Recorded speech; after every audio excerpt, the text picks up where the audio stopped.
It's the end of Kids Week. What is Kids Week? That's why it's just me just saying it's available for kids. That's it. That's what Kids Week is. Just me clicking a button. Anyway, we're gonna finish off Kids Week the only way I know how. Reading, because I'm lazy and reading is good. It's a good way to kill time. And you must kill time, for time kills you. If you don't, no one knows what you look like. That's the moral of this story, kids. Time doesn't wait for no man. Time waits for no girl. Soon you'll be my age. Soon you'll be decrepit. Soon you'll be old. Um, and talking about old, it's more scary stories to tell in the dark. I guess I gotta tell this in the dark. So excuse me whilst I go dark and stuff. Oh, that sounds very racist. That sounds like I'm gonna put on my face. I'm gonna put on a minstrel show. Um, explain that to your kids. What a freaking minstrel show is. Anyway, as we left off, we had a bunch of stories that went nowhere because they're supposed to be like jump scares. So I just ran across to the next page. I think it's one to go swish swish. No, yeah. So I need to turn off the mute. I need to go mute myself. Oh no. Okay, okay. What the heck? No, go back. So I'm gonna. What the heck? Oh wait, yeah, yeah. So this one is called the White Wolf, and the scariest bits about this one is always, I think, the pictures. As always, I'll leave this one here as well, so you know who it is. So you can read along, finish reading along at all. You know what I mean? I don't know this. I don't care. I mean, you can read it if you want. Uh, I'm like the direct opposite of most. Like, because YouTubers are like, whoa, guys, I'm gonna go to Japan and I'm gonna commit crime so kids will think I'm cool. I'm gonna go to an African country and I'm gonna mock people for being poor. I'm gonna be an idiot. I'm so wacky. Uh, White Wolf. The timber wolves around French Creek had gone out of hand. There were so many wolves, farmers couldn't stop them killing their cattle and sheep. So the state put a bounty on them. It would pay a hunter $10 every wolf pelt he turned in. A butcher in town named Bill Williams thought it was pretty good money. He stopped working as a butcher and started killing wolves. He was good at it. Every year he killed over 500 of them. And that came to more than $5,000. It was quite a bit of money in those days. I mean, $5,000 is nothing. It's nothing nowadays either. You could buy like 4,082 Big Macs or 3,712 a Jack in the Box. I don't know what Jack in the Box is. I'm English, dude. We don't have that in England, dude. Uh, we have, we have restaurants like Wendy's and McDonald's and Taco Bell. You haven't heard of the American. Anyway, after 4 or 5 years, Bill had killed so many wolves, there were hardly any left in the area. So he retired, and he vowed never to harm another wolf, because water made him rich. And then one day, a farmer reported a white wolf had killed 2 of his sheep. He shot at it, and its bullets didn't have any effect. Soon a wolf was seen all over the countryside, killing and running, but nobody could stop it. One night, it came into Bill's yard and killed his pet cow. Bill forgot about his never harm another wolf. To the town the next morning and bought a young lamb for bait, took it out into the hills and tied it to a tree. And he backed off about 50 yards, sat down in another tree. With his gun in his lap, he waited. When Bill didn't come back, his friends started looking for him. Finally, he found the lamb. It was still tied to a tree. It was hungry, but it was alive. Then he found Bill. He was still sitting against the other tree, but he was dead. His throat had been torn open.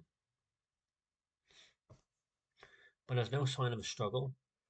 His gun hadn't been fired, and there were no tracks of the soul around him.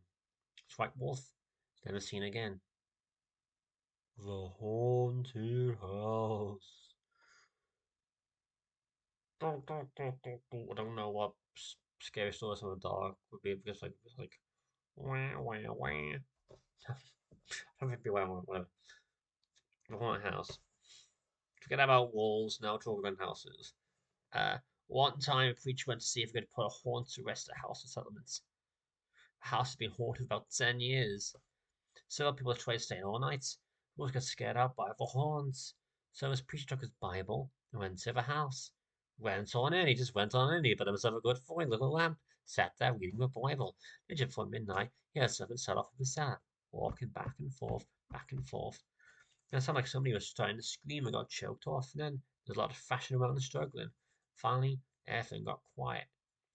The old preacher took up his Bible again. Before he could start reading, he heard footsteps coming up the cellar stairs. He sat watching the door to the cellar, and the footsteps kept coming closer and closer. He saw the doorknob turn, and when the door began to open, he jumped up and hollered, "What you want?" The door shut back easy like, and there wasn't a sound. The preacher was trembling. Lil fell up the Bible and read a while. He got up, laid the book on the chair, and went to mending the fire. The horn started walking again, step, step, step up the cellar stairs. The old preacher sat watching the door, saw the doorknob turn, and the door open. It looked like a young woman. Backed up and said, "Who are you? What do you want?" The haunt sort of swayed like she didn't know what to do, and then she just faded out. The old preacher waited, and when he didn't hear any more noises, he went over and shut the door. He was sweating and trembling all over, but he was a brave man, and he thought he'd be able to see it through. So he turned his chair to where he could watch, and he sat down and waited. It wasn't long for her haunt to start up again, slowly, step, step, step, step, closer and closer, step, step, and it was right at the door. The preacher stood up and held his Bible out before him. Then the knob slowly turned, and the door opened wide. This time the preacher spoke quite like, said, "In the name of the Father, the Son, and the Holy Ghost, who are you? What you want?" The haunt came right across the room, straight to him, took hold of his coat. It was a young woman, about 20 years old. Well, I know a young woman who's about 20 years old. Maybe it's the same person. No, it's not. I don't know any. Her hair was torn and tangled, and her flesh was dropping off her face. She could see the bones and part of her teeth. She had no eyeballs, but there was a sort of blue light way back in her eye sockets, and she had no nose to her face. How did she smell? Terrible. Ha ha ha. Then she started talking. It sounded like her voice was coming and going, moving and blowing it. She told how her lover killed her for money and buried her in the cellar. Said if a preacher would dig up her bones and bury it properly, she could rest. She told him to take the end joint of the little finger of her left hand and to lay it in the collection plate of the next church meeting, and he'd find out who had murdered her. She said, "If you come back here once more after that, you have a voice at midnight, till your money is hid, give it to the church." The haunt sobbed like she was tired. She sunk down toward the floor and was gone. The preacher found her bones are buried in the graveyard. The next Sunday, the preacher put the finger bone in the collection plate when a certain man happened to touch it, stuck to his hand. The man jumped up and robbed and scraped and tore the bone trying to get it off. And he went to screaming. He was going crazy. Well, he confessed for murder. Took him down to jail. After the man was hung, the preacher went back to the house one midnight. Horn's voice told him to dig on a hot heath rock. He did. Found a big sack of money. A horn had held on his coat. Prisoners with only figures of burned white as the cloth. It never did come out. I don't know why the preacher got the money for that. But neither here nor there. We've got time for one more. Would you look at that?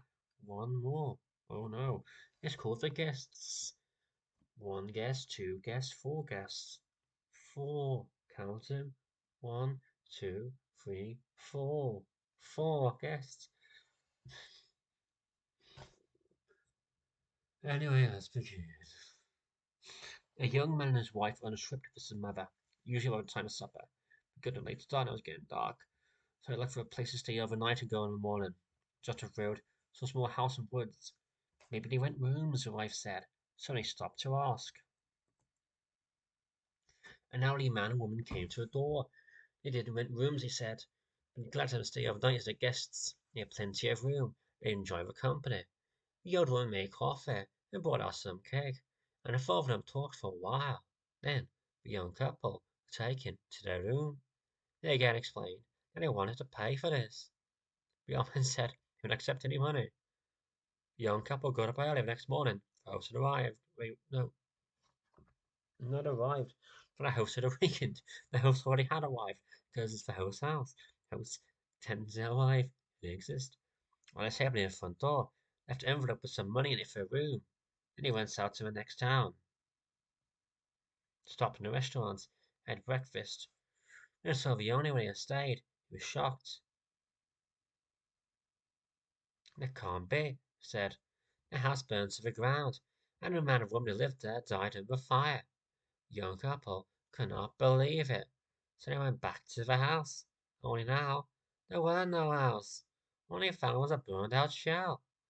They stood staring at the ruins, trying to understand what happened. Then a woman screamed. In the rubble was a badly burned table, like the one they had seen by the front door. On the table was the envelope they had left that morning. Okay, dokie, do we have enough? We have enough time for one more. This is definitely less than one more.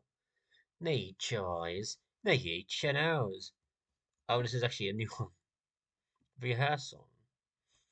Don't you ever laugh as the hearse goes by, for you may be the next to die.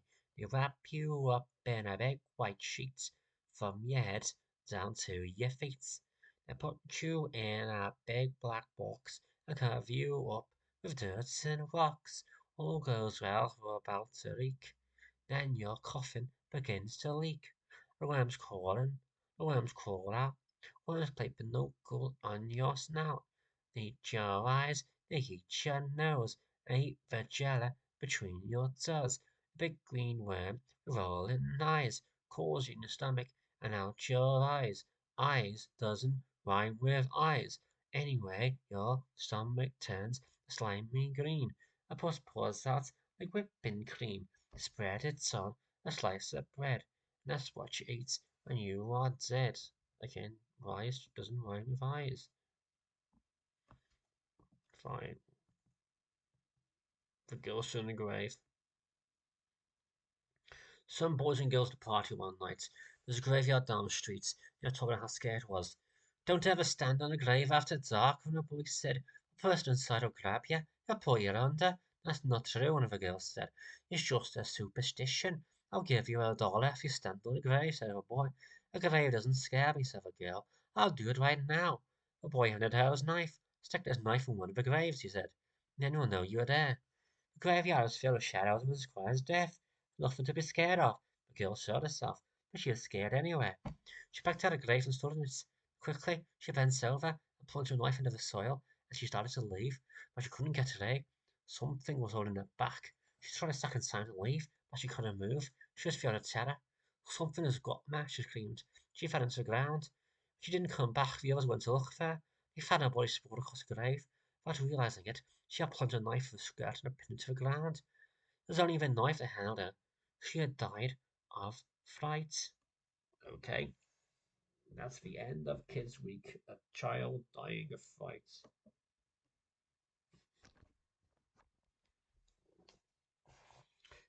And that means starting for the next few days, it will be the last few days of Halloween.